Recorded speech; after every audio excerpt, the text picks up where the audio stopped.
Hi, welcome to Off Script. I'm Zach Lewis. And I'm Dr. Draper. Today on the show, we're going to be taking a look at Ava Duvernay's 13th, a documentary about racial injustice in America through the use of the federal prison system. We're also going to take a look at Oldboy, a 2003 South Korean neo-noir action thriller, which are two very different films. I'm very excited to talk about it. If you listened last week, you'll notice 13th was not what we were planning on watching.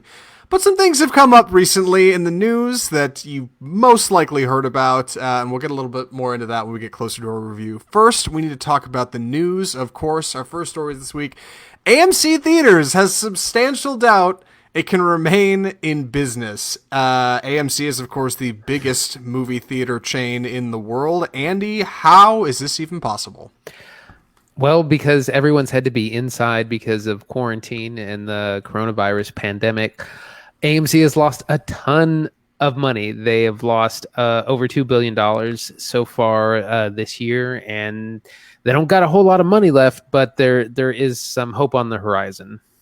It's definitely a surprise, I think, to hear the biggest theater chain is doing poorly, right? You think of the mom and pop shops during the pandemic, right? You think of the small places, the little indie theaters. Those are going to be the ones that are really hurting. But it turns out those are also the ones that have the least on the line. AMC is incredibly overextended on its loans and its rents, on its local rent, on its local theaters. Apparently there's something like, I don't know, $2 billion in debt or something, which is crazy to me because you go to the movies and it's a sign of luxury. It's a nice place. It seems pretty cool. The floors are pretty clean. It turns out, maybe not so, right? Yeah, I mean it's a tough time for theaters, and this is every theater, all the big chains, all the independent chains as well. We've heard of smaller chains that there was an Alamo Draft House franchise in Arizona that had to restructure and was very close to being bankrupt and being liquidated. So it's a tough time. And also what this article points out is that there's the double threat of the success of Trolls World Tour and, high dollar video on demand. It's so in the age of the internet, it's so like perfectly poetic that the movie that would take down the biggest movie theater corporation is a movie called Troll or Trolls in this case. Yeah, it's a bit of a bummer, honestly. I'm not a big AMC fan, but I don't like seeing movie theaters close. It's certainly scary when the biggest movie theater chain in the world is talking about closing. Apparently, right now there's something like $2.4 billion in debt. They said in a recent company statement that they have about $718 million as of April, which was 2 months ago now, to try to make it to the end of whatever, to try to make it to when movies start coming out again and when they can get rolling. They said they believe they have the resources to reopen theaters and resume operations this summer or maybe later. But liquidity is going to depend on when movies are coming out, because if studios aren't putting movies out, there's not a whole lot they can do, right?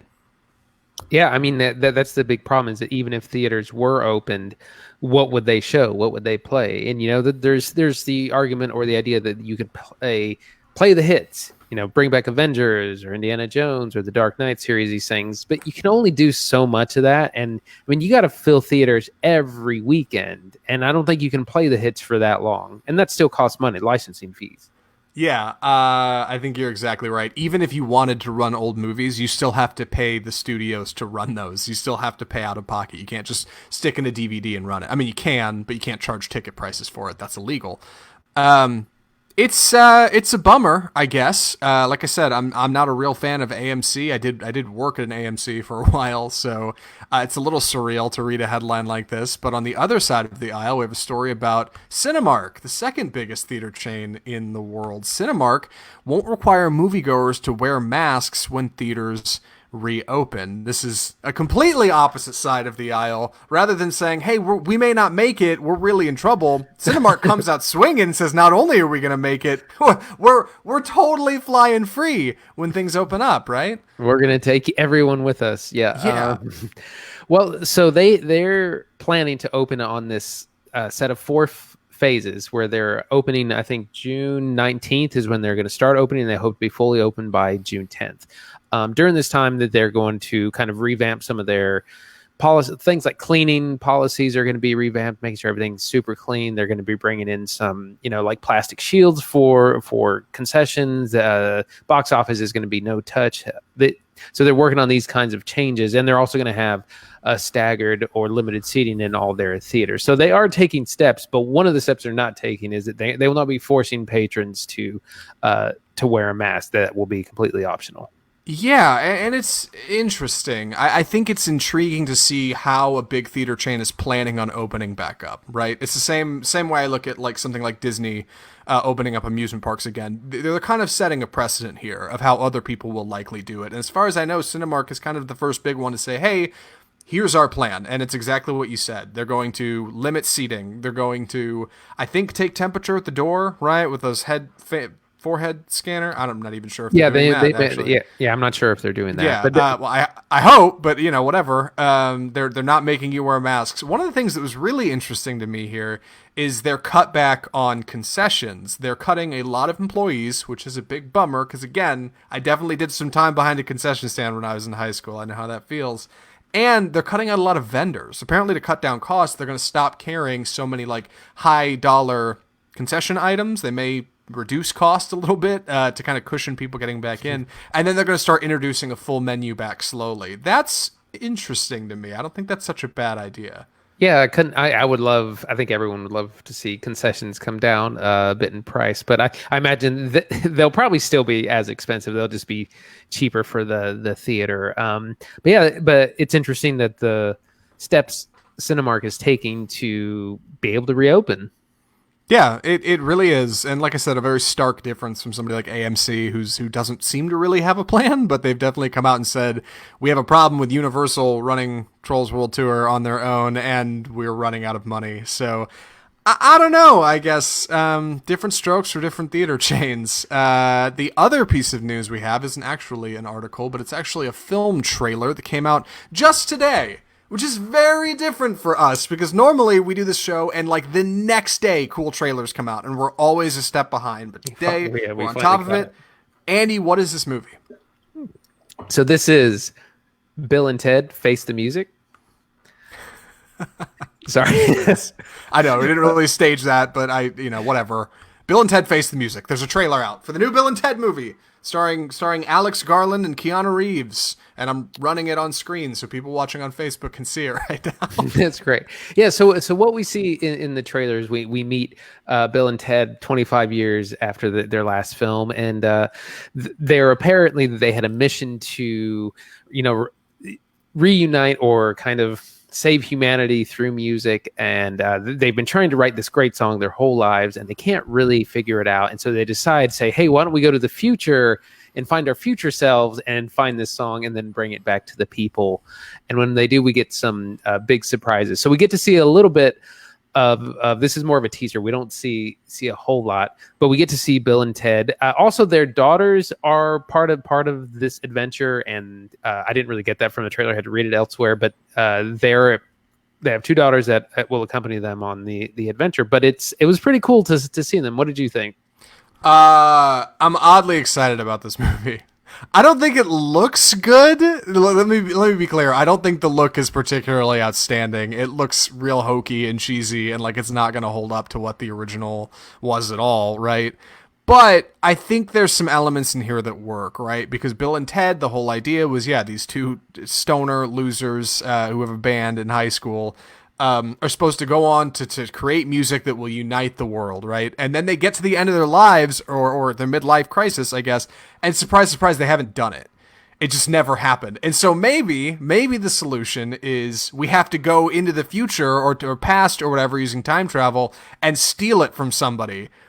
That's actually kind of clever. That's not the dumbest idea ever. I don't hate that. I like that the guy who played Death is back. William, I forget his name. He's back here. He looks like he's wearing a ton of prosthetics to make his face look like it used to, but he's also wearing makeup, so it's fine. It looks like there's way too much green screen and CGI. I heard they're going to use some stock footage of George Carlin to put Rufus back in the movie. That's cool. When you're playing around with time travel and interdimensional travel, I think there's some possibilities. There's also a ton of margin for error. It's like huge. You could mess this up so bad. So I'm cautiously optimistic. If the next trailer or two that comes out looks okay. I would have no problem going to see this for the show. I have a feeling the next trailer won't look great. We'll see. We'll see. What do you think? I'm excited to see this. I don't really remember the first two movies real well, so I'll have to go back and watch them. I think what excites me the most is the fact that we're getting a new trailer and a new release date, which is August 21st. And that is starting to then feel like we're getting back to the movies. Like we're going to be able to go back to the movies. I think that's what I'm more excited about than anything. Yeah, me too. So I'm looking forward to that. I think that's going to be okay. Yeah, and you're right. Overall, getting back to the movies is most exciting. Seeing August 21st on there, I think it's an optimistic date, right? Like that seems realistic to you. Yeah, exactly. Yeah. I think that that's doable, and that's when we're supposed to also expect Wonder Woman 1984 in August, and if Tenet doesn't make its July 17th release, it will be released in August. Yeah, and that'll be good. So, we'll see what happens there. And with that, we should move on to our first review of the episode that about wraps news for the week. This one is a little different, and I'm taking the summary for this one, so excuse me if I'm a little clumsy. If you can hear my review around my foot in my mouth, that'll be good. So we watched this little movie called 13th. We didn't originally plan on watching 13th. Let me see if I can get this pulled up. There it is. We didn't originally plan on watching 13th. We were supposed to watch The Last Days of American Crime on Netflix. And some news has been going on. Some things have been going on in the world, namely a series of protests around the country following the death of George Floyd by a police officer in Minneapolis. It's some harrowing stuff, and it's normally not something we get into on off script, but we talked about it a little bit, and we looked at what we were going to watch, and we decided, you know what, maybe this is the week we get into it. I think it's important to voice your beliefs when something is really important to you. I think it's important to challenge your social circles. I think talking about this on this podcast is a little bit of that, in a way. So, we need to talk about this movie. What is 13th? 13th is a documentary made by Ava DuVernay, the director of A Wrinkle in Time, which we've watched previously on the show. A documentary that came out in 2016 about racial injustice in America through the implementation and subsequent carrying out of a radically, I think it's safe to say, racist series of federal grants and bills that have emboldened the U.S. Justice system and prison system to, what's the best way to say this? To lock up people of color. That's how I think to say that. It is a harrowing watch. It is 100 minutes. It is challenging, and I think challenging is good right now. Right? I think challenging is good for people. We're running the trailer now, so you can see a little bit of it if you haven't seen it before. It is on Netflix. The film is actually completely free to watch on YouTube as well. I found it on there today. Netflix published it themselves. It is 4 years old, and in the strangest way, it feels like it was made yesterday. Andy, what did you think of 13th? Well, just a little bit backstory on my relationship with this film. I purposely actually avoid this because I knew it would be hard to watch. I knew that it would be infuriating and saddening and tragic and all those things. And so I had actually purposely avoided this movie. And it is all those things, but I think it is important to watch and to know and to educate yourself about the situation. It's not just about the prison industrial complex. It's about how, Black people and people of color after slavery were never really achieved freedom. After slavery, there was, because it goes through the whole system. After slavery, there was basically chain gangs where they were, getting people were getting arrested for no reason and getting put in chain gangs, basically free labor during Reconstruction. And then you had segregation. Then you had Jim Crow. And it was just like one of the things they touch on is that they never kind of got past slavery. It just reinvented itself in different ways that were more acceptable to the public. I think this is an incredible film. It's so well made. It is very hard to watch. But it's very educational. And a lot of it is things that I've known about or read about before, but I still, learned a few things. But it's hard to watch these things, but you see how through federal initiatives, from changing administrations, all these things that were aimed to control and to incarcerate people of color, and especially the black population. And it happened from both sides of the administration, or both sides of the aisle.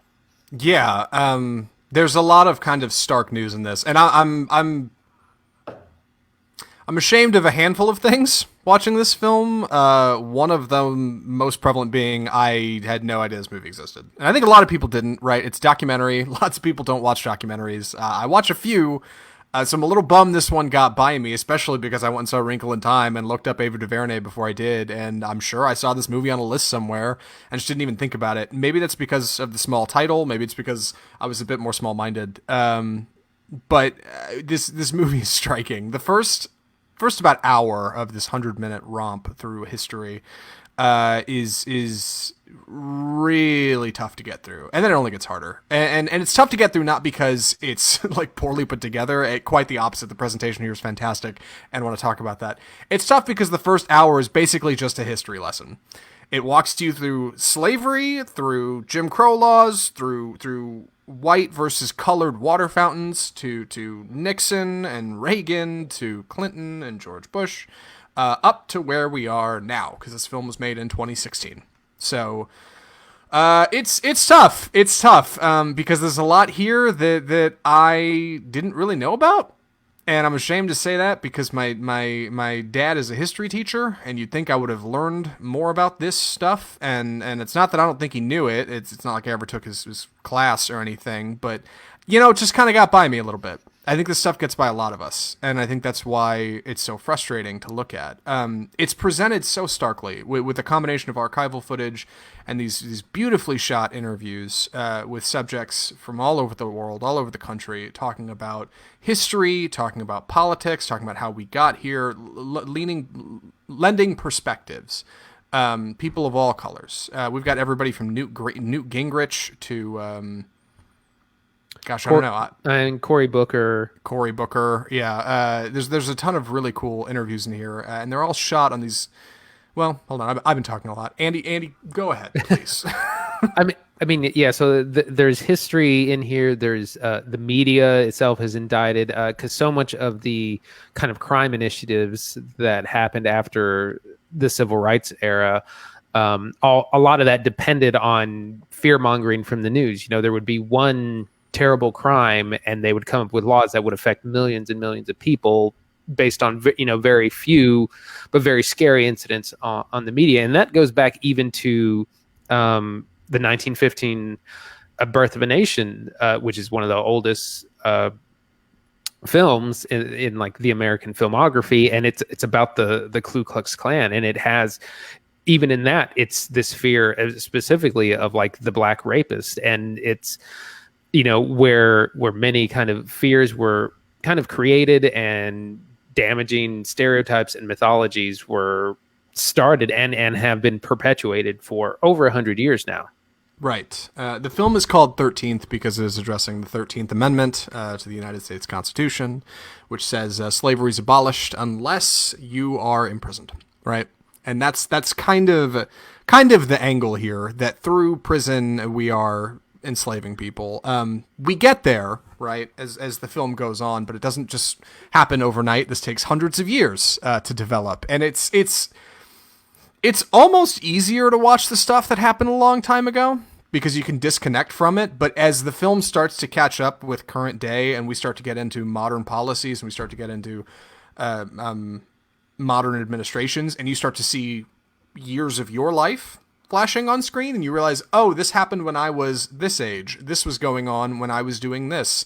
I didn't vote at this time, and this is what was on the table, and I didn't do anything. Like, you really just start to get this general sense of like awful. I'd say dread, but that doesn't even quite do it. And it hurts. It's hard to watch, and I think it's part of what makes this so powerful. I'm hard pressed to think of a documentary that made me feel this way. Like it's there. It's stark in a way that, like, I think a lot of people would almost be afraid to watch it. And you shouldn't. Because it's really really good. It's such a good documentary, and it's done so well, and it's presented so plainly. It does not draw a narrative. It does not beat around the bush. Just says, "Hey, here's what happened. Here's the deal. Here's how we got here. Here's a ton of footage of inmates." It's a bummer, man. Yeah, we have a part of the way that it's structured is we have a number of interviews that kind of follow the flow of everything.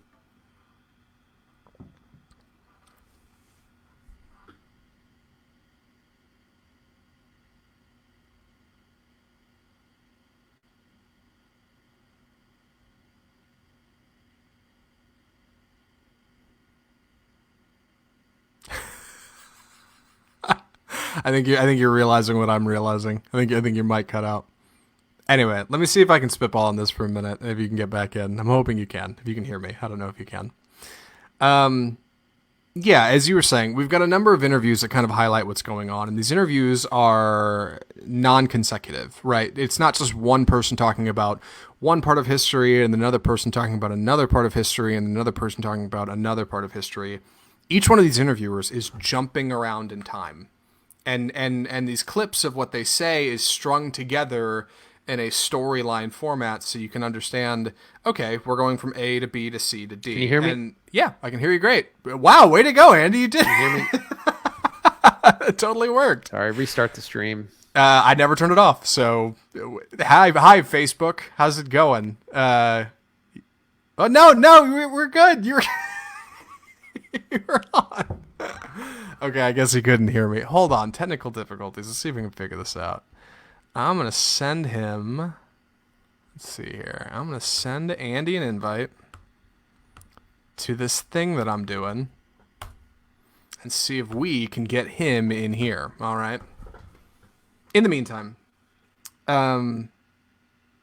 these interviews are presented in a really, really, really fascinating format because they have these interviewers who are very smart and very stoic and very statured, sitting up against these incredibly textured walls. There he is. Andy, can you hear me? Yep. I'm sorry about that. I'm back. Perfect. I can hear you. Great. We never went off. We just stayed on the whole time. We worked it out. It's fine. Perfect. Yeah. So where was I? I was talking about how these interviews were shot, just to get back on course. These interviews all have these really stoic, really incredible speakers, influencers, educators, politicians even, often sitting against what's a very textured wall, some kind of brick or woodwork or paint or something, in these wonderful locations that are beautifully lit. And all of them are pulled way back from the camera. Way back. Nobody's in your face. Nobody's got a shot like you might be seeing on Facebook of us right here. It's the camera's across the room from them. And they're often not in the center of frame. They're off to the side. And it starts to paint this wonderful visual tapestry of variety and color and diversity in a way that's so creative. And that's just for the singles shots. For any kind of motion during these interviews, we also have a camera that's rotating around our interviewers in like a semicircular fashion, and the camera will cut to that on occasion of the shot in motion for moments that are particularly powerful. The camera moving around somebody that's sitting still. It's really creative, very creative cinematography for a documentary, and that's intercut, of course, with stock footage of events that have happened, lynchings, riots, prison footage, all kinds of things. It's some really powerful stuff visually, so it's really well done. Yeah, there's a lot of, like you said, there's stock footage from going back 100 years ago, as well as the interviews, and there's also like graphs there's animations that we also see between the different parts of the movie that illustrate just a lot of the statistics. Like, in 1970 there were this many prisoners, in 1980 this many, and you just see it eventually begin to skyrocket based off these initiatives that were implemented between basically the 70s, 80s, and 90s. I do want to talk about the feeling of timelessness in this film. Like I said at the top, this movie was made in 2016. It does not feel like a film that was made 4 years ago. It feels it feels like something that was made last week, and that's maybe just because it's trending on Netflix now. It's maybe because it's more popular and your favorite podcasters are talking about it, but it is crazy how what's happening in this film feels relevant, especially with what's going on now. Towards the end of the film, we get some really powerful imagery of Well, like the last kind of third of the last part of the documentary is about police brutality, and we get shown some very graphic footage of black people being killed by police officers, dash cam footage or footage from body cam. And this is, I mean, that's the main reason we're having these protests right now. And so we see that, and it doesn't shy away from the graphicness of it. And it reminded me a lot of Black Klansman, how at the end of that, I had purposely avoided watching the footage of the Charlottesville riot, or when the guy drove into the crowd. I had avoided that on purpose because it's a horrible thing to see. And it's at the end of Black Klansman. And it's important to watch these things, as horrible as they are. And that's how I felt at the end of this as well, because you're forced to watch just incident after incident after incident of just unbridled police brutality. Yeah, and it's hard. Not only because it's horrible and you don't want to see it, because it's genuinely violent, and this film doesn't shy away from that. It just shows it. It shows the footage as we have it, which is horrifying. And it's to drive home a point, right? it's perfect punctuation at the end of everything you see in this film, the history of black oppression and really people of color being oppressed in America. And it's a tough watch, but it's important. I think like most strong documentaries, it's important. It's hard to look at, but I think maybe that's a little bit of the point, right? Yeah, exactly. If a documentary isn't making you a little upset, that it's not doing its job. Yeah. So I'm glad we took a step away from what we normally do on this show and talked about this. Normally on Off Script, we are more angled to the escapism that a film offers, right? You can go sit in your theater and you can get away from the world for a little bit, and you can escape to a new land, you can watch a movie. And this is not that.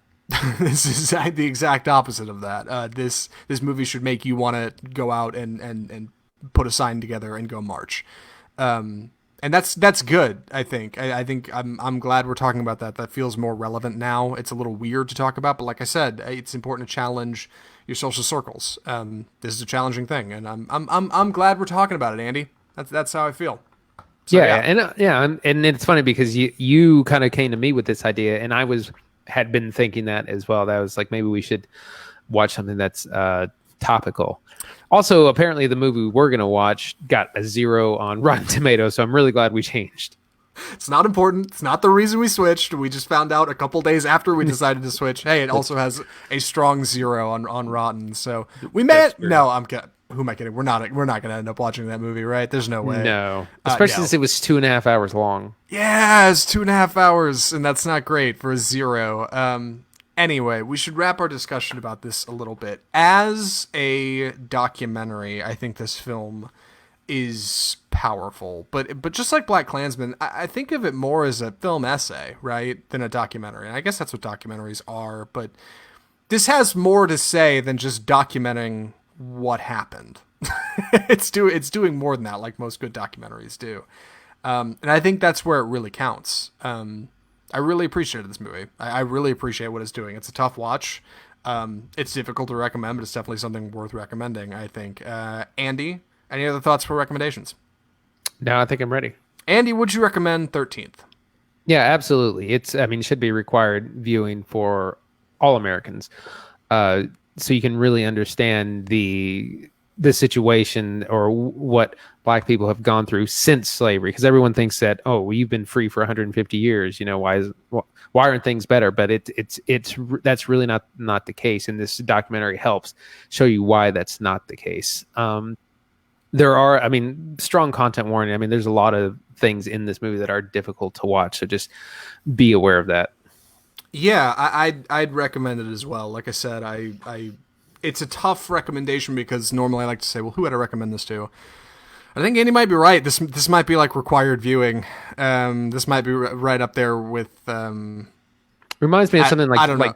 like 12 Years a Slave. Yeah, I was gonna say this feels like something you should be like kids should be watching in school. Like this should be seen as some kind of history lesson because I think there's a lot to take away from this. This isn't just a lesson about oppression. This is a lesson about how a system can continue to oppress its people without them being aware of it, without them doing anything about it, and that's horrifying in any aspect, especially because it's actually been happening and not a whole lot's been done.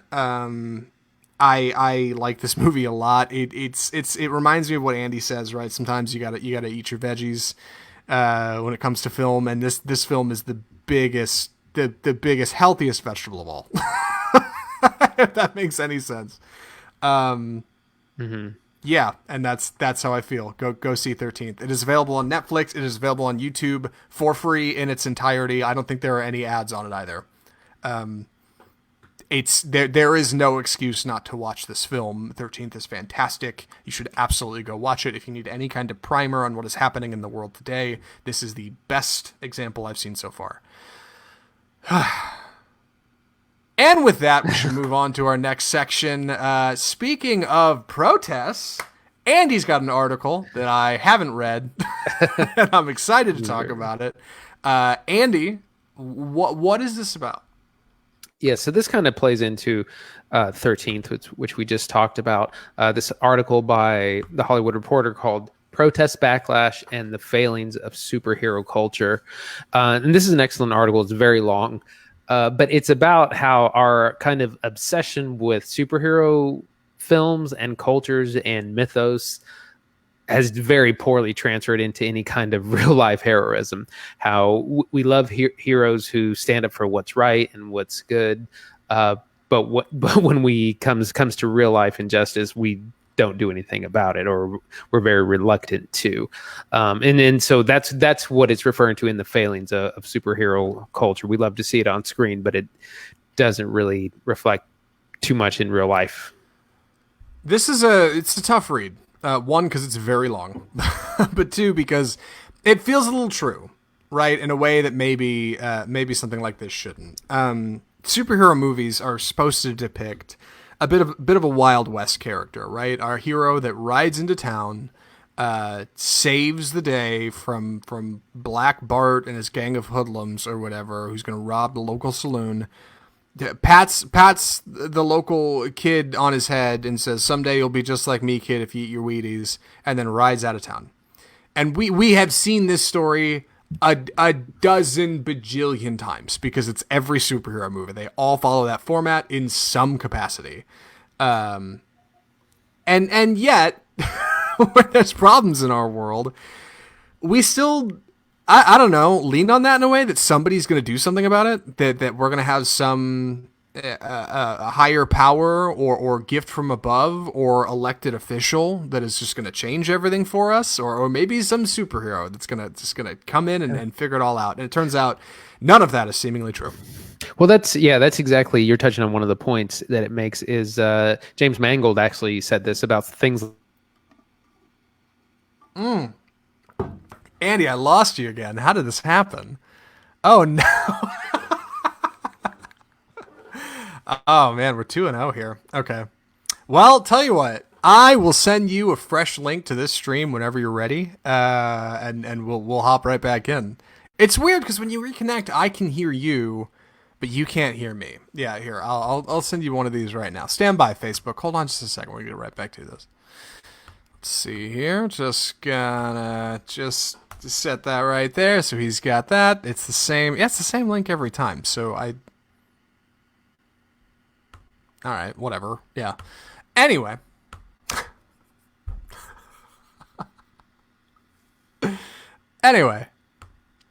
I think this idea of superheroes is certainly exciting. I think a lot of us are bored with it, right? Just a little bit by the idea of superheroes riding in and saving the day. Andy, can you hear me? Yeah, I'm good. Perfect. Sorry about that. Hey, we don't have to stop the stream, so at least we're making progress. It's all right. It's not a big deal.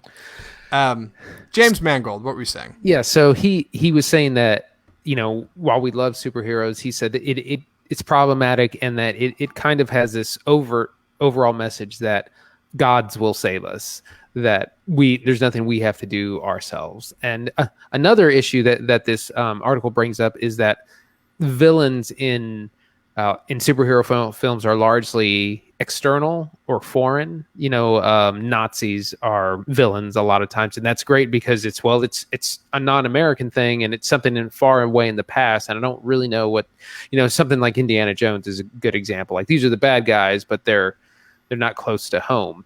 And that you can say that about a lot of superhero properties, that their villains aren't anyone internal or nearby or things like a corrupted official. We do get a little bit more of that in something like the Dark Knight, and of course the Watchmen HBO series took on that head on. But that is one of the things we don't really have. Our villains are always exotic, foreign, exterior, and that creates kind of this disconnect to anything resembling real life. Yeah, it's a weird thing because you like to look at superhero movies and imagine that people like going to see them because we like the story of the person saving the day, right? And it makes you wonder a little bit. Maybe that's not what American audiences are into. Maybe the reason we like superhero movies as much as we like Transformers and Fast and Furious films is because we like explosions and we like popcorn. America loves the idea of a little bit of chaos, right? Not too much sex, just chaos. We love the idea of a renegade cop, right? We love the idea of Mel Gibson and Lethal Weapon being a crazy-eyed cop with a black buddy, and we love the idea of John McClane in Die Hard. He's just trying to get by another day on the job, right? And yet, our police don't seem to be seen in that light, right? Yeah. That's another great point that the article talks about, is that a lot of times superheroes are aligned with government agencies or police. Like you said, sometimes Batman and Jim Gordon or the Gotham City PD. They're aligned together. They fight alongside each other, but then that, like you said, it's a huge disconnect in the real life when the police are the problem at this moment in history.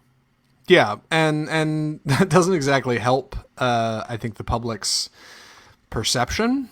People are conflicted, right? Obviously, people are conflicted about the police and where things are, and people are conflicted about the state of the world.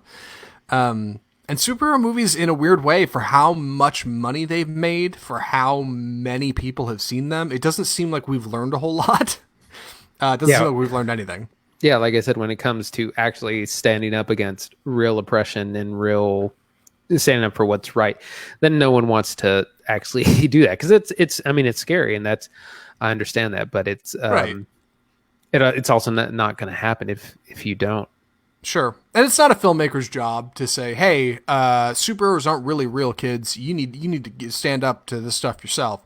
That's not what Captain America is supposed to be. Like, I mean, maybe that's what he's supposed to be ideologically, but like the filmmakers behind Captain America and Iron Man, like, that's not what they're trying to do. They're trying to make a fun action blockbuster for parents to go see with their kids. I get it. There are superhero films that reach further, right? You can look at something like Infinity War or Civil War, right? Captain America Civil War, when they've got this question of, hey, what does it mean to have overreach? Sure. You got Man of Steel, the first DC film, which is questioning what does it mean to be basically a god, right?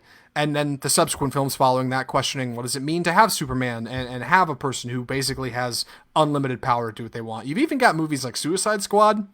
And I realize Andy dropped out of the stream again, but I got something going here. I'm just going to keep it going, right? You've even got movies like Suicide Squad where you have heroes who are basically anti-villains, who are anti-heroes, who are still saving the world, even though they don't really want to. And to step away from DC for a second, get into Andy's probably favorite superhero film that he hasn't seen, that he would love to talk about, but he's not here to. He has seen it. What am I talking about?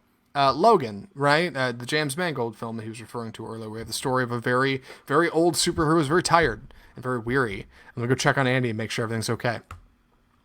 Why does he keep... You know what? It's fine. I'm just gonna copy that and send it to him. All right. It's the same link every time. It's the same link I sent him. I sent it 4 times. It's the same one every time. There he is. I gotta tell him. Hold on. Andy, can you hear me? Yes, I can. It's the same stream link every time. I swear. You just click the last one, it'll bring you right Oh, back. okay. So I can. Thank you. Yeah, you're good. The one will work. I wasn't sure, but now I am. So I was just talking about Logan and just starting to get into that. I was saying Logan, this James Mangold film, the story of an old superhero who's weary and tired and about as human as you can be. Right? It's this idea that superheroes are not perfect. Superheroes are far from perfect. In fact, if anything, they're human and they have human problems just like the rest of us. Filmmakers are trying to make those bigger stories in the superhero world. But I don't know if audiences are as interested in that. I think maybe general audiences just want to see explosions and they just want to eat popcorn and that's just what they want, right? I mean, yeah, absolutely. I mean, there's an argument for a certain formula that works and that people are comfortable with, and at the end of the day, it's a business. But like I said, it is interesting just to point out that our obsession with heroes that hasn't transferred into any kind of personal heroics. I think the and this isn't even a film; it's a series, the HBO series. The big thing that they're fighting against is this white supremacist conspiracy front and center, and that show unabashedly takes on racism in the modern day.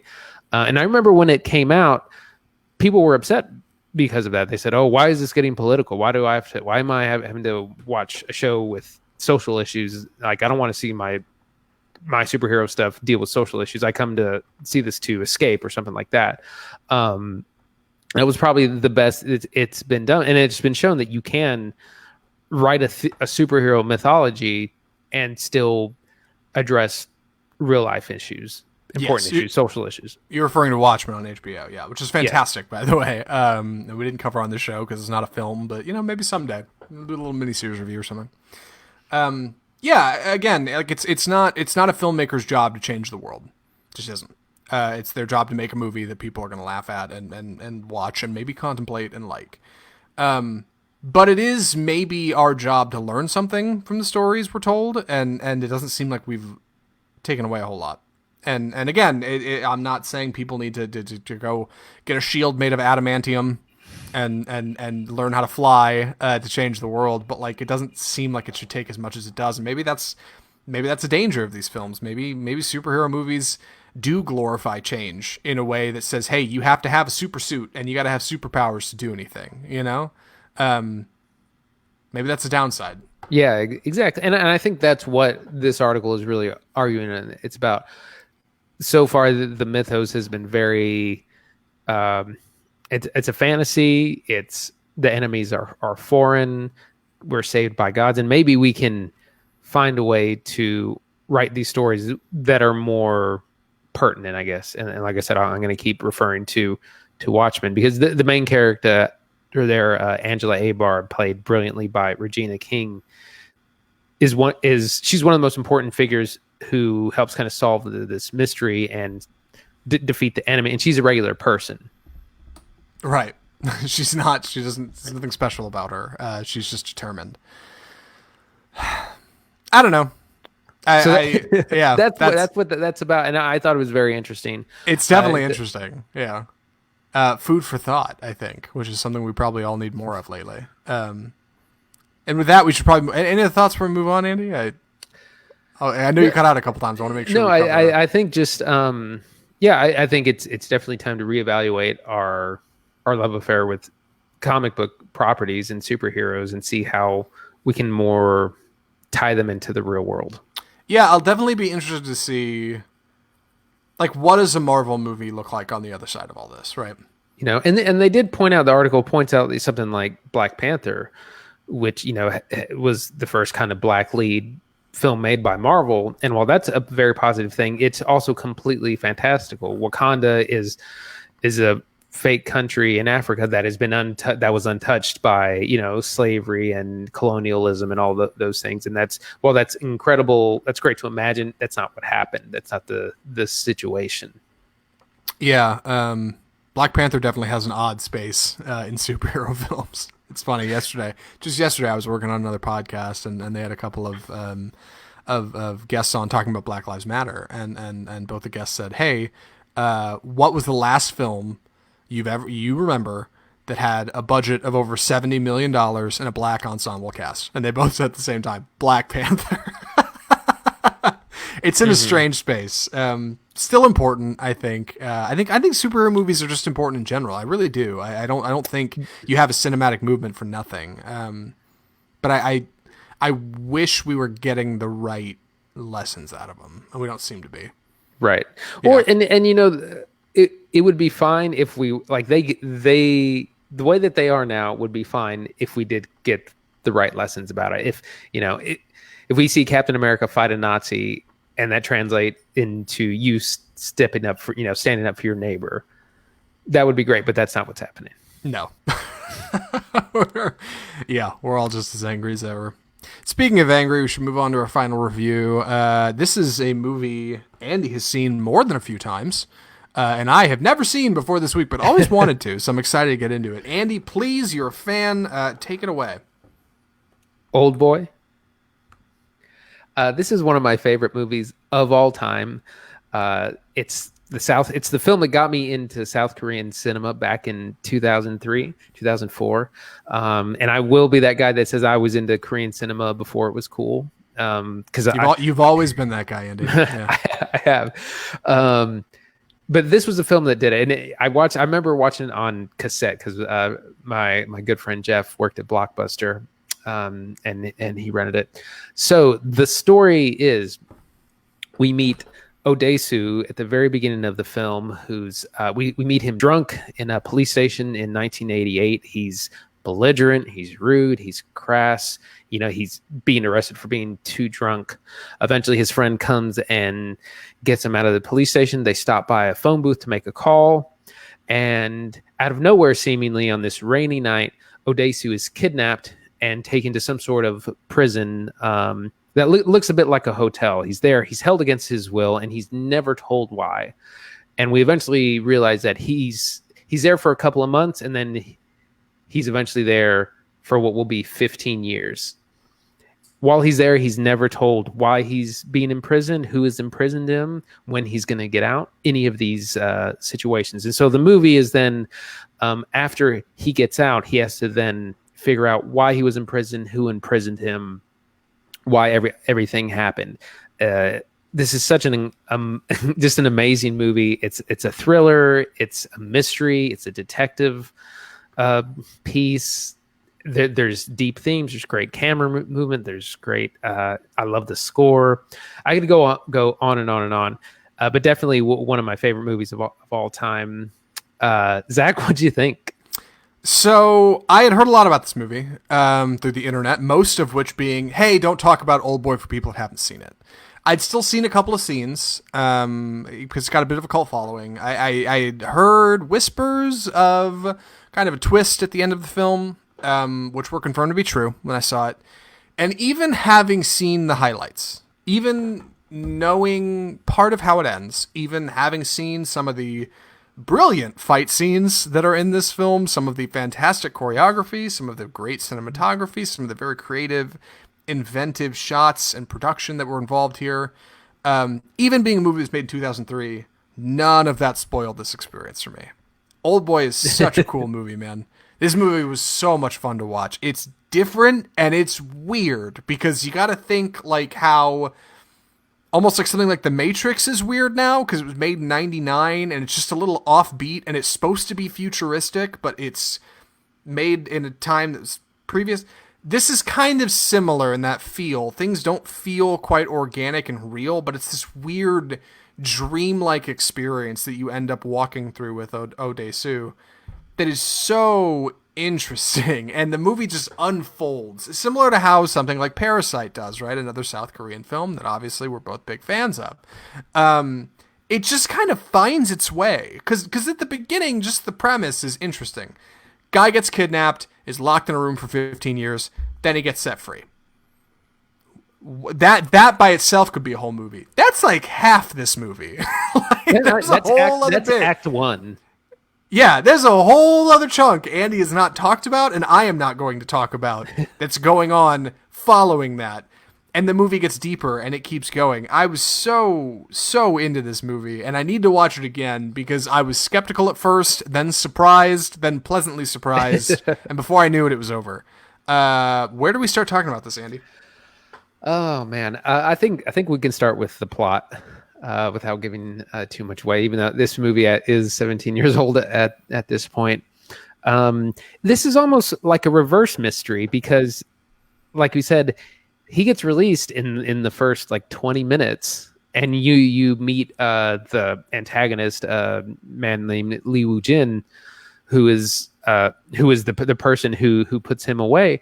You meet him in the first act as well, but that's not what the mystery is. Why did Li Wu Jin imprison Odesu? And that's the real mystery. And what's incredible to me is that it, like I said, it's a detective story in a lot of ways where he has to slowly piece together and take small clues to get to the next clue to find certain people who know information. And it seems like every time you uncover one truth, you uncover 5 questions. Like it gets more and more, not confusing, but more and more intriguing the deeper you go. Yeah, so I told Andy when I was watching this, there's a bit where Odesu arrives back at the place where he was held captive.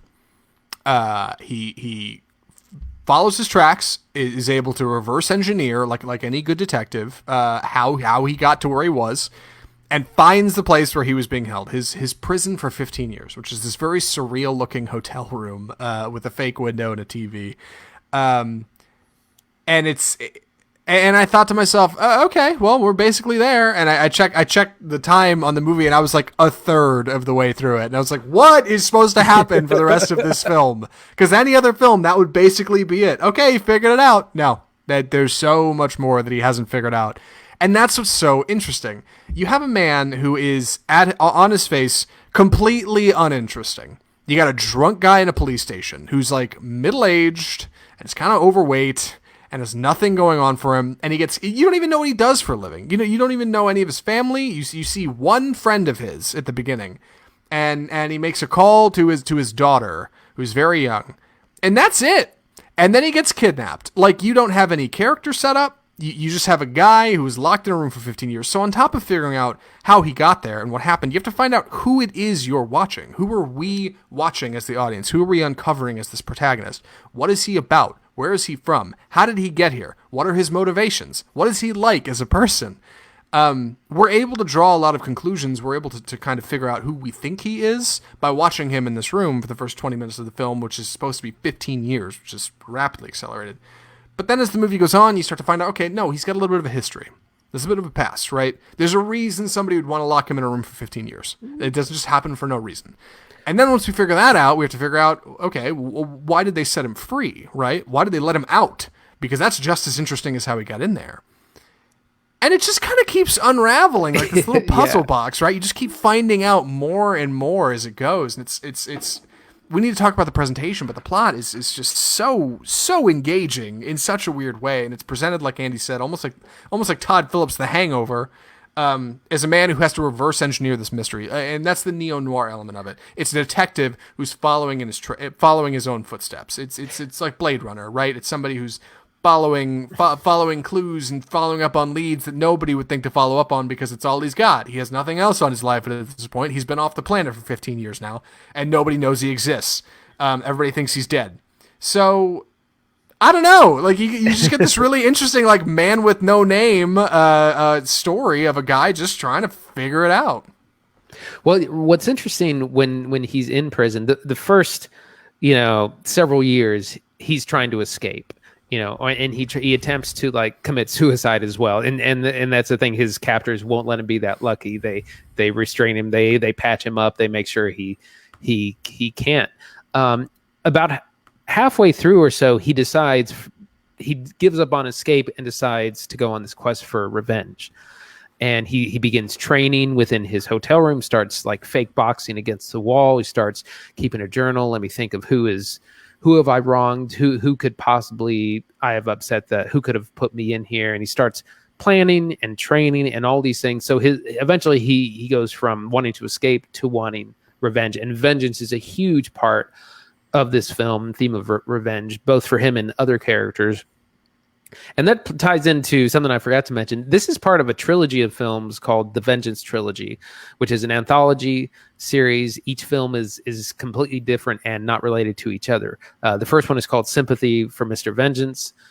Second one is Oldboy, and the third one is Lady Vengeance. These are all excellent films. Oldboy is the highlight, but the other two are very strong as well. But Vengeance becomes a huge part of Odesu, and who is because he trains for at this point about 10 years wanting to take revenge. Yeah, and I want to talk about the other characters for a minute because he's not the only character in the film, and I don't know any of their names because I've only seen this once. So maybe Andy can help me figure it out. We have a wonderful female protagonist at his side. Yes, Mido is her on-screen name. She's played by Kang Hyai-jong. Yes, these two meet shortly after he is freed in a sushi restaurant. She's a woman who works at a sushi restaurant. I wouldn't even say she's a waitress, but she takes a shine to him a little bit.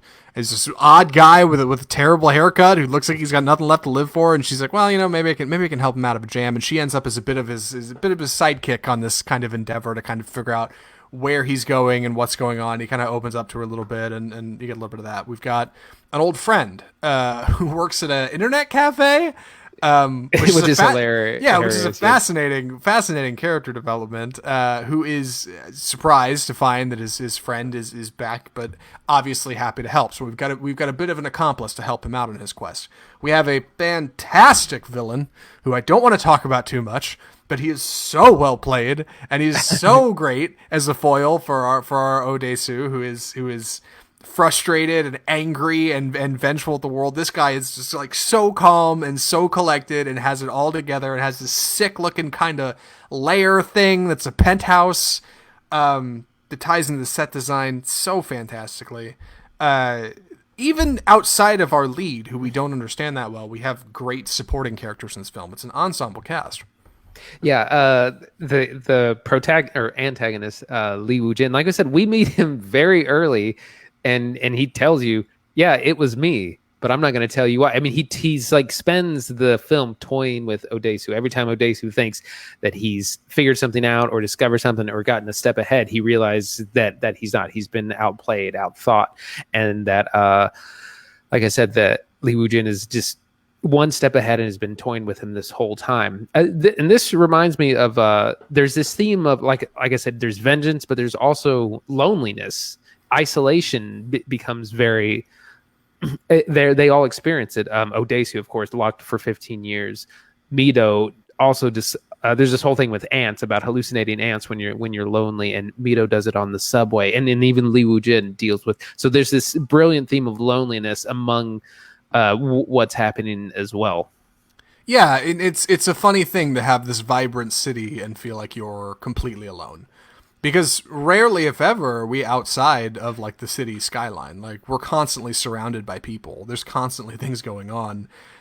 In some cases, our lead is fighting a lot of other people, but like he still is somehow completely alone because he just has nothing left, right? He has like he's just been completely out of existence for 15 years. Like people don't know him anymore. Nobody looks him up. Like he's, I'm sure they had a funeral for him at some point. Like he just doesn't exist anymore.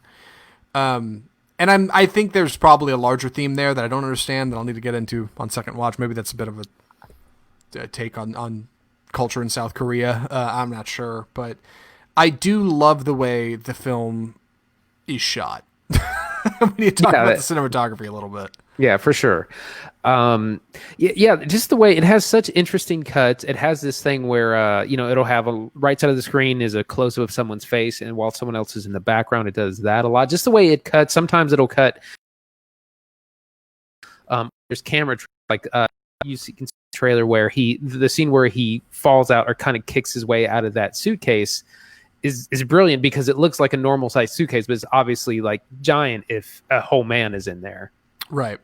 Yeah, the film is full of texture, and it's full of great angles. Nothing is ever just like shot straight on, like Wes Anderson or anything. Everything is everything is skewed or angled or cockeyed in a way that has beautiful framing and makes things just feel a little out of place, like our hero, who is out of place in this world that has moved on past him, that he doesn't understand, right? Technology and society is different now. There's a great montage as he's sitting in lockup, and we get the news flashing by and things happening in the world from 88 to 2008. The fall of the World Trade Center, Hong Kong being handed back over to the Chinese government, like all kinds of things were happening, and he completely missed them.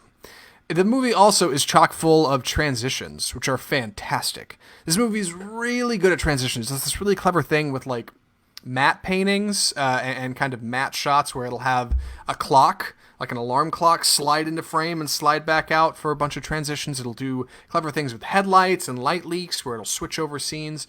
It's fluid in a way that feels like it's not too phony. It feels really nuanced, like somebody worked a lot at it. There are a couple of strange edits in there, though, I should mention. There are a couple scenes when somebody is standing on one side of the room and the camera cuts and cuts back and they're like on the other side of the room.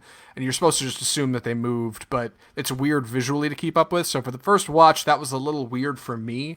But I appreciated so much of what was happening around those few moments that it didn't even matter. It just kind of added to the mystery of what was happening in the film. Mm-hmm. Yeah, like I said, the style that Chan-wook Park, the director, has is very unique, and you can see this same style in his other films, like in the other Vengeance films. He also did a vampire film called Thirst. Very unique style. His American debut, it was a film called Stoker, which I can't remember, maybe 2010, starring Mia Wasikowska. It feels tame after seeing Oldboy and seeing what South Korean like ultraviolence is, and then seeing like a watered down American version or American film is a little disappointing. But that reminds me of something else that I really want to talk about is the violence in this film. Yeah, it's go ahead, Zach. Go ahead. I was going to say, in a word, this film is visceral. There is a lot of fighting. There's a lot of stabbing. There's a lot of violence. And, like, it's so plain. Like, it feels like it was made by somebody who's just dead inside. Who, like, is not shook by that stuff at all. Like, it is never, like, highlighted that somebody gets stabbed. They just get stabbed and the scene keeps going. And, like, it feels so weird. But like I said, I think it's important because our protagonist is so disconnected from the world. He's been in solitary confinement for 15 freaking years. He's attempted suicide multiple times. Like, the guy isn't even supposed to be alive. So anytime something happens to him that's particularly painful, like, he kind of just ignores it. Like, he just trucks right through it. And he does the same thing when he's inflicting pain on other people. Like, it does not faze him at all. And the film is presented in that exact format. Like, it is unflinching. It is unbiased. It is violence in its ultra-violent form. It reminds me of something like Clockwork Orange, like in the way it's just like, okay, here's somebody beating the hell out of somebody else. Here's Daisu getting in a huge fight with like 15 people, which is really cool. There's a scene when Daisu eats a live octopus. Oh. It was actually alive. Like, I remember reading about this a while back before I saw this film. Like, straight up, the dude eats alive. And I'm pretty sure that the actor was vegetarian, right? Like, who didn't even want to do it. Yeah, and he did it anyway for the take. And, like, it is a dude eating a live animal on camera. No joke. That is not CGI. Like, they actually just did it. It is crazy what this movie's doing. That's such a brilliant scene, and even I've seen this so many times, and it still makes me like uncomfortable. It still makes me shiver just because it's so gross. And I read for the take, he had to eat 3 of them. Yeah. So I was like, oh my God. And they're like, it's gross. It's alive. It's like slimy and crawling all over. Like, it's not an animatronic. Like, he's just doing it. Like, it is something you'd see on the internet now, right? They were doing this in 2003 in a film. Yeah. And then there's also just there's things like you said, the American violence in films is very cartoonish. It's very think of like an older action film where it's just like, you shoot the bad guys, they go down, and that's kind of it. But here it's so brutal, like the punches, the kicks. Odesu adopts this hammer, which has become really iconic, which he used to fight with. But there's a torture scene where he starts removing someone's teeth, and it is incredibly graphic, and it just makes you squeal. Yeah. and squirm, and that's we see that throughout the whole movie, and it just gets more and more intense the longer it goes. Yeah, it really does. It does not pull any punches. In fact, there's a couple scenes where I was surprised it didn't show more, because I figured it would have. It is a film that is not afraid to just kind of come out and say, "Hey, this is what we're doing." The presentation is incredibly confident. It's rare that you see a movie that is so unafraid to say what this movie has to say. And as far as I can tell, like, other than being part of a trilogy, like, for no real good reason, it's just Oldboy has an identity all its own. It's really something else. Mm-hmm. It is loosely based off a manga, I believe, but from what I understand, it's like I said, it's just maybe takes the premise. It's not like page for page or anything like that. And of course, there was I think 2013 American remake by Spike Lee, which was awful. Don't watch it. Yeah, starring Josh Brolin, right? Yeah, Have you seen it? I have. It's bad. Just a byline for those of us who haven't seen it. Like, I mean, what makes it so bad? Because I so- read it was a reimagining by Spike Lee, who is a revered filmmaker. Yeah, I mean the problem is it misses all the part of what makes Oldboy so good is the mystery, the noir, the thriller aspect, and there's none of that. It's very topical. It's very surface level. There's no excitement. There's no mystery. There's no whodunit. It's completely bland of all the elements that make Oldboy so good. Yeah, because you're right. This is a detective story at its core. Yeah, it has. They added a long take fight scene for just because it's in the original, but they lost all the interest, and the story's wildly different as well because they've Americanized it. Yeah, it's funny. I did go looking because I always heard not to watch the new one. And Josh Brolin was in it, and he said it was terrible, and like it is Spike Lee's worst like received film. It got the least money at the box office, like not good. So after I watched this, I got on Wikipedia and went looking at this entry to learn at this film, this version of Oldboy, the 2003 version, to learn a little bit more about it before I review here. I also looked up Oldboy from 2013. Man, and I kind of just briefly skimmed the summary. I read the first couple paragraphs and I was like, that sounds about right. And then I skipped down to like the second to last one and I was like, I have no idea what they're talking about. It should be pretty close for a remake. Like, I should be able to skip to about the last paragraph and be like, yep, okay, that kind of follows the beats. No. Completely different, like, plot and characters, and I know it's an Americanized version, but, like, even still, you should be able to recognize some features, and, like, no, it's totally separated, and I was like, I have no interest in seeing what's happening in there. The new one is not based on this film. It's allegedly based on the manga, but even then, I don't think. But I mean, this film is the classic. The 2003 version is the classic. If you're gonna remake this in like, I could have gone with that if he would have remade this in for American audiences, right? But again, it's like Bong Joon-ho says, get over the 1-inch barrier and read subtitles. Yeah. Oh, it's true. Yeah, this movie is definitely subtitled. Worth saying. It is available in dub. But I couldn't find it, but it does exist. You can watch the dub. I have the DVD, and it has the dub as one of the options. Do they have any like good voice actors on that? I'm curious. Oh, I can't listen to more than like 5 seconds of it. I haven't gone through it. Just watch it in subs. Yeah, like it's just easier. You do, and it's tough because you do miss a lot of really cool visuals. That's something that frustrated me about Parasite. Is there's so many frames in that film that like look so beautiful, and you're looking at a 1-inch section of the screen. But watch it twice. That's the answer. If you like it a lot, watch it again, or read really fast, or just try to pick up on context. The point is, Oldboy's a lot of fun, and I really enjoyed watching it. Andy, any other thoughts for recommendations? Well, like I said, we've talked about meanings. Vengeance like I said, it's part of the Vengeance trilogy. Vengeance is a big part of this film. Loneliness, isolation is another big part. Even our antagonist even though he's not in prison, he's very lonely and he feels very isolated, as well. So you have these themes running underneath, the action, the drama, the mystery as well. It's definitely something. Man. Andy, would you recommend Oldboy? Absolutely. One of my favorite movies of all time. It's a great introduction into South Korean cinema, especially what they were doing. This was part of the Tartan Asia Extreme kind of line of films that were very intense.